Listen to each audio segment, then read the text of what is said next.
Hello, everyone. Welcome to our first session here, and hopefully you've had a chance to watch the introductory video at the top of this playlist. So that way you can appreciate the design features that are here on this particular slide that's kind of the nexus for everything. So I would encourage you to go back, take a look at that. Also, if you want, take a look at the resources tab. I only really changed out one resource since most of these resources link in to the Torah material itself. So, of course, because over the course of this quarter, we're going to be finishing up the Torah. Most of those resources stay the same, but I would encourage you, if you haven't had a chance to peruse them all, please do so. So by the time you're watching this, of course, we've already taught this lesson, but I'm including it anyway, just in case you wanted to come back to it and reference it. So as you see, the title always changes, but I'm giving this the title of A New Adam is Called to Continue the Mission. So what I hope is something you might agree with me on that might be more helpful for our students than just trying to make every single lesson, first and foremost, personally applicable rather than working toward that goal, perhaps toward the end of the lesson, is that we're spending more time at the front of the lesson trying to help our students appreciate the meta narrative. And so, with that being said, of course, Moses is this figure that we're talking about as the new Adam. And what you're seeing here are some comparisons that I'm drawing between Moses and several of the key figures we've already seen in the stories that we were walking through in the first quarter from Adam, Noah, Abraham, and Jacob. And the point behind it is to really get to the goal of understanding with each of these characters in their own pericope, there's the idea or understanding that God is bringing an Adam figure, starting with the historical Adam, and then new Adam figures along the way. And that the primary goal behind that first story with the historical Adam is finished creation and the mission that's inaugurated with this particular king and priest figure supposed to be, or supposedly, taking the information that God is sharing with him as he tells him in Genesis chapter 2 to work the garden, to guard, watch, and keep it. Adam is not a gardener.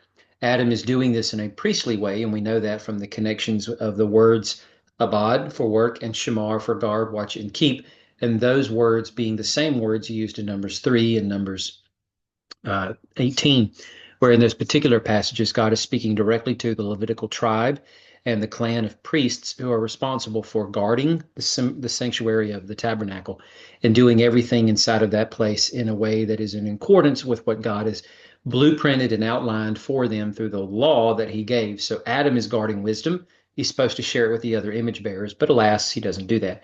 So I can't go through all of these in the little 10-minute time frame that I have here, but I'll just point to about maybe one or two with each of these to show you that Adam, of course, is called to be a spokesman for Yahweh. And I don't have to embellish any more than what I just said with respect to him being coronated as king, yes, but in Genesis 2, he's also commissioned as God's priest, which represents God to creation and creation before God. That's what all priests do.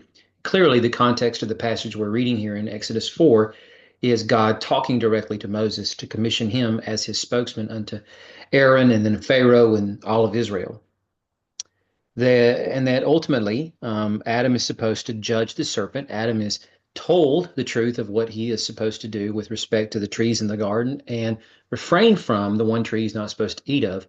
God allows for the temptation of the serpent being to happen so that Adam can discern between what God said versus what the serpent being is saying and then decide which one he will follow. That discernment is what will either prove him to be righteous or wickedly rebellious. And we know how that story goes. But Adam was supposed to judge the serpent and what he said to be wrong and then squash the serpent, right? But he didn't do that. Well, Moses is going to be facing Pharaoh, and Pharaoh is going to be embodying, in a sense, the serpent because literally on his crown, the bottom portion known as the wajet, which represents the crown, I believe, of Lower Egypt, is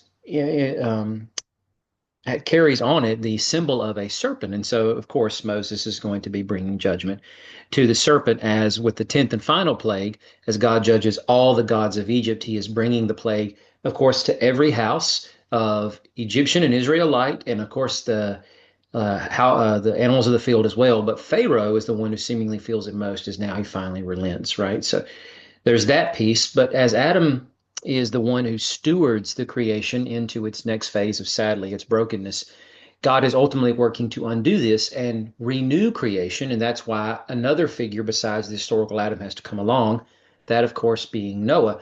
But the whole pericope of Moses and the Israelites is them leaving the land, going to Canaan, the land of Abraham's inheritance, and by virtue of that, restarting creation all over again. And we can see this through the similarities between Noah and Moses. Noah is said by his own father Lamech to be the bringer of rest. The idea here is that, of course, it's going to be the end to all the woe that's happened from the descendants of the line of Cain and everyone else who may be from Seth's line, whose thought and intent of their heart is evil all the time. But the concept here, too, is the idea of Sabbath rest, right? That's the beginning of Genesis 2, when God crowns creation week with the seventh day that he separates or sanctifies, makes holy as the day which he is going to take the man he made in Genesis 1 outside the garden, bring him into the garden, and invite him into his eternal Sabbath rest, right? That's where Adam was supposed to linger until he refuses and rebels. But Moses is going to do the same thing. Moses is going to be bringing the people into the land. Sadly, we know Joshua has to be the one to do that because Moses too falls. But at the beginning of Moses' story, that's the idea, is that God is using him as his human partner to bring these people into a good and spacious land flowing with milk and honey. Both of them speak with Yahweh on a mountain. Of course, Noah, as he disembarks the ark, is standing right there with, all the animals, and God speaks to him, promising he'll never destroy the earth through flood again, and that he is putting everything under Noah's authority. Well, Moses happens to be on Mount Sinai when this moment of him speaking to God through the burning bush happens. Of course, saved in an ark, that's self-explanatory.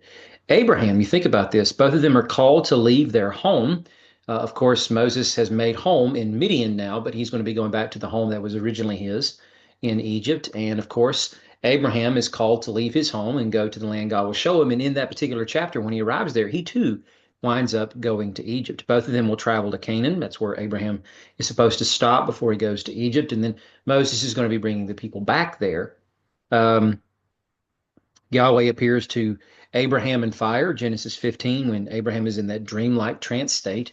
God is walking through those carcasses in that alleyway Abram made for him in the form of a pillar of smoke and a firebrand. And of course, God is speaking from the flame of the burning bush to Moses here. Then we have Jacob. Yahweh appears to Jacob in exile as he's fleeing away from Esau, and he happens to meet him at Luz, which he renames Bethel as the house of God.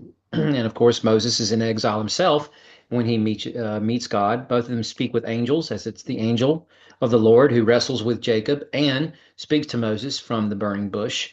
Both of them meet their brothers in the wilderness, and of course, both will stand before Pharaoh.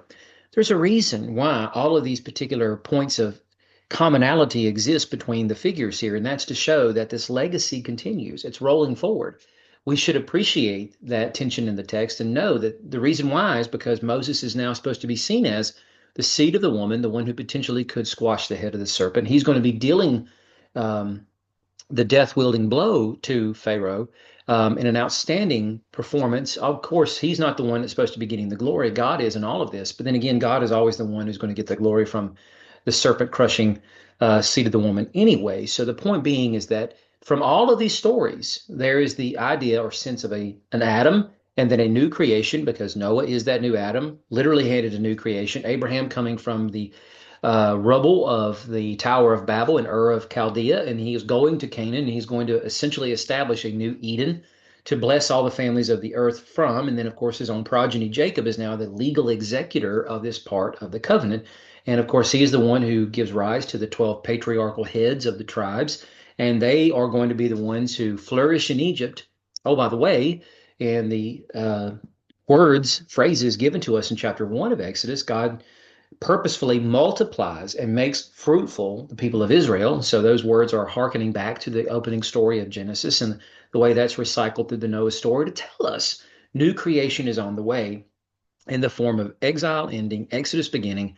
And with that, when the people finally reach the land, they can get busy with doing the mission, and that is bringing the knowledge of the Lord to all the families of the earth. So I hope that's been helpful in some way to help shape your understanding of this story. I will see you in the next lesson.